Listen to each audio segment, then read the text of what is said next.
Hello there, wrestling fans. This is an early Survivor Series preview. I'm also going to talk about some questions that have been sent to me regarding the new members of the Nexus, Michael McGillicuddy and Husky Harris, and what I think about that. And some more thoughts on the Bragging Rights pay-per-view, and also what I think is somewhat the demotion of the distinguishing feature match for Survivor Series, the 4-on-4, or for that matter 5-on-5 elimination match, and the inflation that I think has been going on for a couple of months that somewhat have made that match decrease in value. If we're going to start off first, there is already a match with 4 weeks, Survivor Series 4 weeks ahead, made for the pay-per-view, and that's Randy Orton once again defending against Wade Barrett, who is actually gaining a momentous push since his debut in the WWE on TV NXT this past spring, on the first season of NXT. And I think more and more that this must have been the thought of the WWE to push this guy as hard as they have done from the get-go. They put him with Chris Jericho as his pro, and just that thing, he's a former champion, he's one of the top-notch guys, he has over 20 years of experience. So I don't think that, for some people, it might have come as a surprise and that he has just been pushed and elevated as he has. I don't think that that is something that WWE just realized somewhere around SummerSlam. Wow, we can really push this guy. That must have been the goal from the start. He's the guy in the SummerSlam promo video, the Survivor Series promo video. He's on the poster for Survivor Series. He's getting a title shot for Survivor Series. He had the main event at Bragging Rights. And think of some 8 to 9 months ago, most of us didn't really know whom Stu Bennett, or Wade Barrett, as his character is called on Raw, was. So he's getting him another title shot, and who's going to win? I'd really like to say that Wade Barrett would win. Randy Orton as a champion works, but I don't think doesn't feel like a champion. It's almost like when Chris Jericho was the champion. He was the champ, but he wasn't the main issue going on Raw, and I feel the same way right now. I'm talking about the first time Jericho was champ back in 2002. Randy Orton is the champion, but there isn't that much going on around him. He just carries the belt. And I think it could be time for someone else to win the title already and have Orton go on for other things. And as I see it, it's very hard to predict this match, Randy Orton versus Wade Barrett. As I said, Barrett might win, but on the other hand, win the title already. Is the WWE really willing to take such a risk and chance to put the title on Wade Barrett? To make my mind up about this match, I had to go to the stipulations and the ramifications deriving from the match and go with is the most unlikely scenario there. And if Barrett doesn't win the title, if Randy Orton wins, more or less, John Cena is fired from the WWE, I suppose, and the Nexus. If Wade Barrett wins, John Cena is free from the Nexus, meaning Barrett won the title, he doesn't need Cena anymore. So the most unlikely scenario there is indeed having John Cena fired. That's why I believe Wade Barrett might win the title. Cena is free from the Nexus. He kinda was an instrument for the Nexus' success, winning the tag team gold. He was indeed the one winning the gold for the Nexus. Then they took the belt off of him from Raw. I kinda like that. One could say that it diminishes the tag team titles, but I like that. That makes John Cena even more of an instrument. Then he helps Barrett win the title at Survivor Series, and then he's put out in the backyard and shot in the neck, figuratively. And he isn't used anymore, and he isn't needed anymore. So that's why I think Wade Barrett might win the title, and then for TLC we could have a triple threat compromise with Wade Barrett defending against John Cena and Randy Orton in some way, winning and keeping the title there. Then possibly facing John Cena at Royal Rumble, once again getting himself DQ'd or something, getting away with the title, possibly holding on to it all the way till WrestleMania, defending it against Triple H.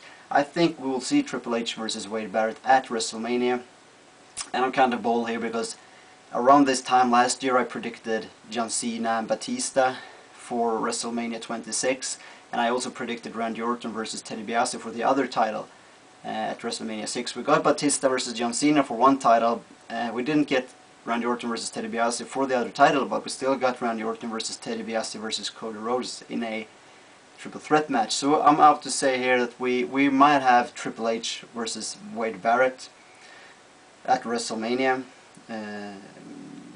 Not necessarily for the title, because if Barrett wins the title at Survivor Series, he's going to have one hell of a time to keep on to it, as I believe in a triple threat at TLC, possibly against John Cena at Royal Rumble, and then in an Elimination Chamber match for Barrett to win all these matches and get away with the title all the way to WrestleMania and face Triple H for the belt. It's possible, and then have Triple H win as the defining force to drive the Nexus out of the WWE. Could be. But Barrett could also lose the title at the Elimination Chamber and still face Triple H at WrestleMania. I think that, and by that WWE could also go along with Undertaker versus Sheamus, possibly Undertaker versus Cena, but I think more Undertaker versus Sheamus. There is an opening for Wade Barrett versus Cena at WrestleMania as well, but I'd go with Triple H versus Wade Barrett as it looks right now, and as my prediction 6 months ahead. We go on with the Survivor Series match elimination demotion as I see it. WWE at Survivor Series had Team WWE versus the Nexus 6-on-6 elimination style. Fun to watch, sure. Then Night of Champions, 6-pack challenge, elimination. Fun to watch in a way, but it kind of slows down when you get lesser and lesser wrestlers in the ring.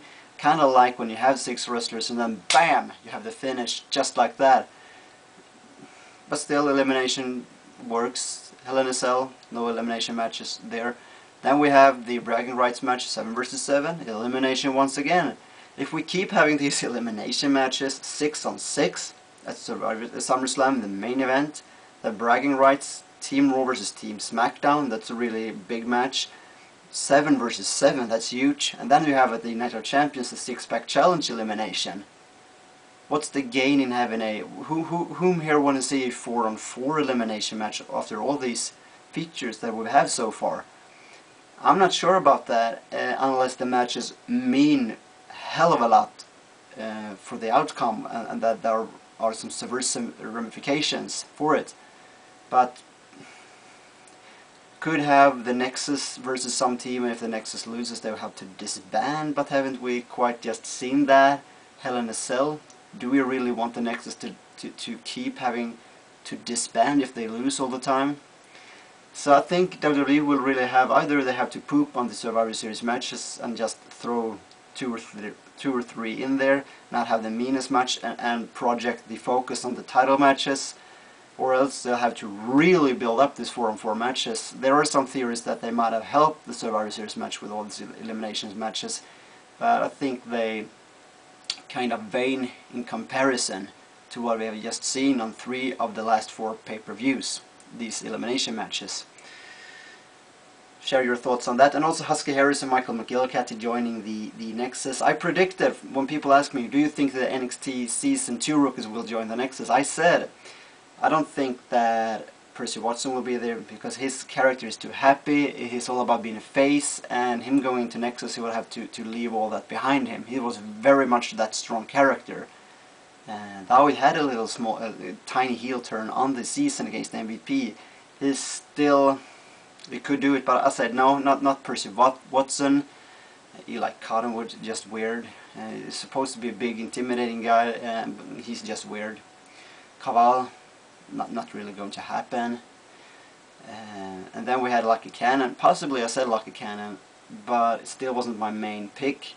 The 3 main picks I had, and also you have Titus O'Neil. He just didn't seem like he had it. He could do it as well, like most of them, but when I had to pick 3 of the NXT Season 2 rookies to join the Nexus, I said Michael McGillicuddy, Husky Harris, because WWE is really high on Husky Harris. They see a lot of potential in Michael McGillicuddy, as the sources say, but they're really high on Husky Harris.